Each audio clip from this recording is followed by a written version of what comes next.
I just thought every time he was in the room, there was this energy that was just, it was fun. Like I just went, that's what I kept, maybe I misinterpreted, you talk about a guy who can fucking read the room all wrong. That's me.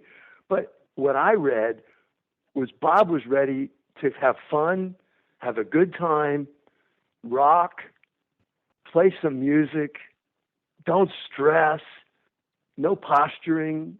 Can we just make a joyful noise unto the Lord? Like that's what I felt whenever he was in the room, and every time he turned around, he would rock with me, man. That was my memory of like, if I caught it, if I was catching a groove and the whole band was catching a groove, Bob did all the things that you want your frontman to do, man. He was like, hips are swaying, his shoulders are moving, he's looking at you and he's pointing, and I loved every inch of it, man. Then there were times that he walked up on stage, and you could tell that he was feeling and thinking different.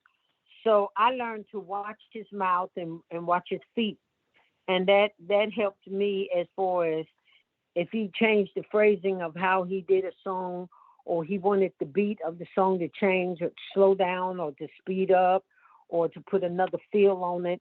You would watch him, and you could just kick right in. And what would watching his feet give you?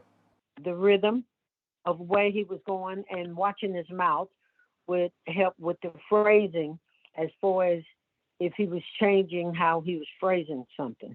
You have to watch Bob, you gotta see what he's up to and try to complement what he's doing.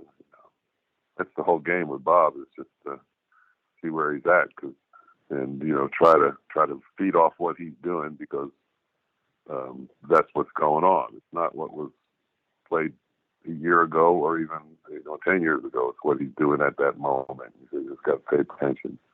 The thing that happened, or the thing that I noticed, was that don't play the same thing twice. It's different every night, so play something different every night, or play something that is current to that night. And that happened a lot, especially on familiar tunes like Rainy Day Women or Times They Are Changing, which is like a 12/8 kind of feel. But when it got too comfortable in the 12/8 kind of feel, he would change it to 4/4. He would put it in strict eighth notes instead of shuffling. How is he communicating those changes? Because like the time signature or tempo changes as a drummer really affects what you're doing. He didn't communicate it. I would watch, he was standing directly in front of me, and I would watch his body language most of all. That was the only clue. He never said, well, give me 4 fingers, or give me 6 fingers, or said shuffle, or said, straight eights, or any of that stuff. That was never spoken at all. It was just my interpretation of his body language solely. That was really it.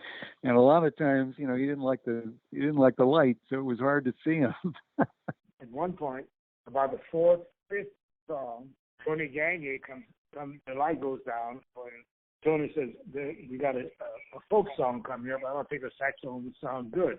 And in my mind, okay, this is the way they're going to get me off the stage. So I go off the stage. I'm standing behind stage by the guitars, and the guitar tech runs up to me and says, what the fuck are you doing off stage, man? You're killing it.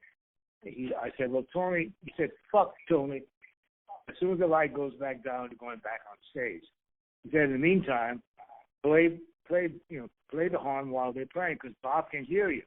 So I'm watching Bob, he's looking back at me, and so they play 2 songs, I think, and I go back on stage, and so the first word out of Bob's mouth was, where did you go, Dickie? I said, well, Tony Gagne. He said, this is my band. Don't leave the stage again. When we would get off the stage, there was like a little curtained area behind the stage that was set up every night, and we'd all get off the stage and go there, and Bob would comment on whatever he wanted to comment about, yeah, that was great. No, that didn't work. No, we got to do something about this. No, we got to change this. That was pretty regular. Some comment one way or another, and then we would either address it at the sound check next day or not. And was that enough, for you to go on? Yeah.